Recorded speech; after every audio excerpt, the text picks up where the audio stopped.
বাংলাদেশ ব্যাংকের গভর্নরকে মন্ত্রীর পদমর্যাদা দেওয়ার প্রস্তাব করা হয়েছে। বাংলাদেশ ব্যাংক বিশেষজ্ঞদের মতামতের আলোকে সম্প্রতি এমন প্রস্তাবনা দিয়ে বাংলাদেশ ব্যাংক অধ্যাদেশ 2025-এর খসড়া করা হয়েছে। এটি বাংলাদেশ ব্যাংক থেকে অর্থ বিভাগে পাঠানো হয়েছে।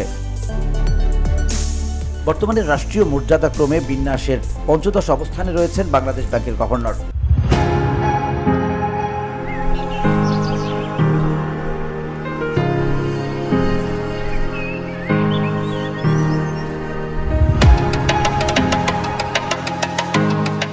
একই অবস্থানে রয়েছেন attorney general, controller and auditor general ও নাইপাল। গভর্নরের অবস্থান মন্ত্রিপরিষদ সচিব, মুখ্য সচিবের নিচে, তবে মর্যাদার দিক থেকে সরকারের সচিবদের উপরে তার অবস্থান। প্রধানমন্ত্রী দ্য প্রাইম মিনিস্টার্স আইন 2016 এবং মন্ত্রী, প্রতিমন্ত্রী ও উপমন্ত্রী minister of state and deputy ministers আইন 2016 অনুযায়ী বেতন ভাতা ও বিভিন্ন সুযোগ সুবিধা পেয়ে থাকেন। VOD Bangla news desk.